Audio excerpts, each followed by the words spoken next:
ከማግባትህና ከማግባትሽ በፊት ይህንን ቪዲዮ ሴቭ አድርጊው። ይጠቅምሻል፣ አንድ ቀን ይጠቅምሻል። ያዡ እንግዲህ ማግባትንማ አግቢ። ጋብቻ ቅዱስ ነው። አዎ ጋብቻ ቅዱስ ነው። ግን ያው በወጉ በባህሉ መሰረት ሰባት ዘር ይቆጠራል። አዎ ታውቂያለሽ መቼስ ይሄንን ሽምግልና ሲላክ 7 ዘሩ ከየት ነው የሚለውን እናጣራለን፣ እናያለን፣ እንመረምራለን፣ እንፈተፍታለን። አዎ ኦ ማይ ጋድ ማም ዘር እኔ በዚህ ልክ ጠብቄሽ አላውቅም። እውነት ብዙ ነገር ትሆኛለሽ በዚህ ዘመን። አማራ፣ ትግሬ፣ ኦሮሞ፣ ደቡብ ምናምን በዚህ ዘመን ማም እኔ ከአንቺ በእውነት ይሄንን አልጠብቅም። ያጣብቅሽ እዛው ጥብቅ አድርጎ ያስቀርሽ አባቴ አምላክ። እንደው ምን ይሻለኝ አላውቅም። ማንን ገደለ ግን? እንደው አንድ ነገር እኮ ካላወቅሽ አላውቅም ምን ማለት ነው አያቴ ብሎ መጠየቅ ይቀላል ወይስ እንደው ዝም ብለሽ መባዘን እዛም እዚህ መባዘን? 7 ትውልድ የሚቆጠረው መቁጠሪያው ሚስጥሩን እንኳ ታውቂያለሽ? እስቲ አላውቅም በይና ላስረዳሽ። አላውቅም እኔ የእውቀት የንባብ ደሃ ነኝ፣ አእምሮዬ ገና አልበሰለም በይና ላስተምር። እንዲህ አይነት ነገር አልወድም። በቃ አይ ላይክ ሂም ሂዝ አ ጉድ ሉኪንግ ሂ ሃዝ አ ሴኪርድ ጆብ ማለት ጥሩ ስራ አለው፣ ላይክ ገቢ አለው፣ ቆንጆ ነው፣ መለመላ አንቺ የምትወጂው አይነት ረጅም ነው፣ ፋይናንሻሊ ሴኪር ማለት ገንዘብ አለው፣ ይሰራል። ሶ ዋትስ ዘ ዲል ማም? እንዴ ምን ሆነሽ ነው? ለነገር ወደሽ አይደለም፣ ወደሽ እኮ አይደለም። አንድ የትውልድ ክፍተት መጥቶ ነው። አባትሽ አላስተማረሽ፣ እናትሽ አልነገረች፣ ወደው አይደለም። አዛ ማርንጌቻ ትዊስት ምናምን እያሉ አንድ ትውልድ ክፍተት ፈጥረን ነው። ይኸውልሽ ልጄዋ እስቲ ዛሬ ብቻ 1000 ዓመት አላወራ፣ ዛሬን አዳምጪ። ግዴ ማናቴዋ ልጅ ስዕል ይወዳል ብዬ ነው። ይኸውልሽ ከዚህ የምታያቸው በአባቶች ስዕል ላስረዳሽ ብዬ ነው። ከዚህ ያለው ቃየል ነው። አዎ ከዚህ የተጋደመ ደግሞ አቤል ነው። ይህነኝ ከመጽሐፍ ቅዱስ ታስታውሻለሽ? አዎ ወንድሙ የገደለው አዎ ቃየልና አቤል ታሪክ ወዲህ ነው። ይኸውልሽ 7 ዘር የምናጣራ ያንቺ ባል ከዚህ ከቃየል ነው ወይስ ከዚህ ከአቤል ዘር ነው የሚለው ነው መጣራት ያለበት። አይገባሽም? ቆይ ልቀጥ እንግዲህ ብለሽ አዳምጪ፣ አትለፍልፊብኝ ወደዛ።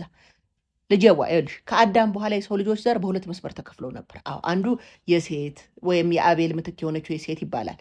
በመጽሐፍ ቅዱስን ብትሄጂ የእግዚአብሔር ልጆች ተብሎ ነው የሚጠሩ። አዎ ደግ ፈራሃ እግዚአብሔር ያላቸው በቅድስና የሚኖሩ አዎ በኤርሞን ተራራ ላይ የሚኖሩት ተብሎ በመጽሐፍ የተጠቀሱት እነሱ ማለት ናቸው። አዎ የቃየል ዘሮች ደግሞ የሰው ልጆች ተብሎ የሚጠሩት በመጽሐፍ ቅዱሱ አዎ አመፀኞች፣ በዝሙት በግድያ በነውር የተሰማሩት እነሱ ናቸው። ወዲህ በይ እንግዲህ እኔ ከየትም አላመጣሁ ከቅዱሱ መጽሐፍ ከአባቶችሽ ነው ያመጣሁት። አባቶች እንዳሉት ውድቀት የመጣው የሴት ዘሮች ወይም የአቤል ዘሮች የቃየልን ዘሮች ባዩና በውበታቸው ተማርከው በዝምድና በጋብቻ በፈጸሙ ጊዜ ነበር። ዘር አይቀላቀልም። ይኸውልሽ ቆይማ ልመጣልሽ ነው እንግዲህ ማዳምጪ። እድሜ ልክሽ የምትጣመሪ ከአንድ ሰው ነው አይደለም? አዎ የቃየል ዘር ብታገቢስ ነው ወንድሙን ገሎ ቃየል ምን አረገ ንስሐ አልገባም የሚል ስህተትን አምኖ የማይቀበል ጭንቅላት ነው ያለው። አመፀኛና ግትር ብታገቢስ ተቃጥለሽ ትፈነጃለሽ እንዳጸዱ እንደ እንትና አዎ ይኸው በመጽሐፍ ቅዱሱ ብትሄጂ የዚሁ ዘር ልጅ ይባል የሚባለው ምን አረገ? እምቢልታ መምታት የሙዚቃ መሳሪያ ሰራ። አዎ ከፈጣሪ ሕግ ወጣ። አዎ ቱባል ቃየን የሚባለውስ ምን አደረገ? የነሐስ የብር አሁን የምታየው ሁሉ የጦር መሳሪያ የፈጠረ የማን ዘር ሆነና? የቃየል ዘር እኮ ነው። ከንቱ መዝናኛና ስጋዊ ጥበብ ላይ የሚያተኩሩ ሴቶቹ በጌጣጌጥ በልብስ በውጫዊ ውበት ብቻ የሚያምኑ ልቅ የሆነ ወሲብ ህይወት፣ ይህ ሁሉ የማን ታሪክ ነው? በመጽሐፍ ቅዱሱ ቁጣ ደም መፋሰሱ የቃየል ስንተኛ ትውልድ ነው? 5ኛ ትውልድ ነው። አዎ ላሚህ የሚባለው ብላቴና የገደለ አዎ በትንሹ የሚቆጣ ቂም የሚይዝ ችግር በኃይል የሚፈታ ጉልበት የሚጠቀም የሚቀጠቅጥሽን የምታገቢ የሚያቄምብሽን የምታገቢ ብትሆኝስ ነው። አዎ ስደት አለመረጋጋት ልዩ ባህሪ የሆነው የቃየል ዘር ብታገቢስ?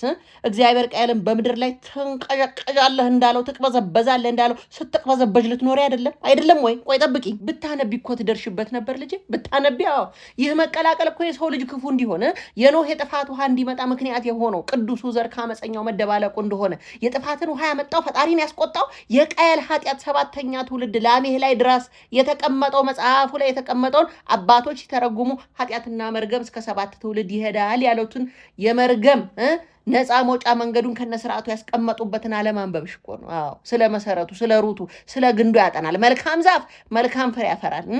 አንቺ አንድ እሱን አይደለም የምታገቢው። እሺ የምታገቢው ብዙ ነው። የደም ትስስር ነው። ከማጋ ነው የምትተሳሰሪ ልጄ? በይማ ንገሪኝ እስቲ።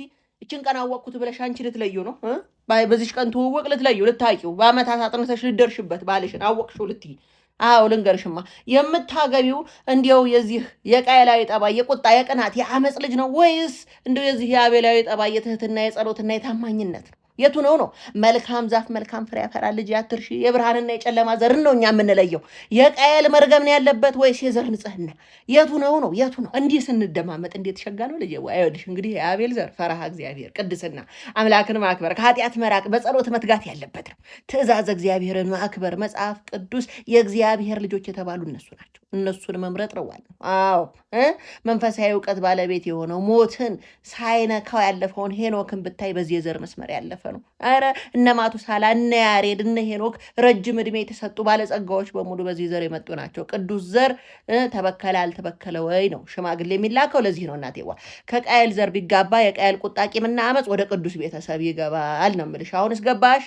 የበረከት መጥፋት ጨለማ ከብርሃን ህብረት የላቸውም የሚባል ለዚህ ነው። የሁለቱ ዘሮች ታሪክ በመጽሐፈ ሄኖክ በመጽሐፈ ኩፋሌ በዝርዝር ተቀምጧል። ገብቶሻል ወይ ነው የምታገቢው ሰው ገብቶሻል ወይ? አንቺን እኮ ነው የምጠይቅሽ። እሺ አንተን ነው የምጠይቅ። የምታገባውን ሰው አውቀዋል? የማን ዘር ነው?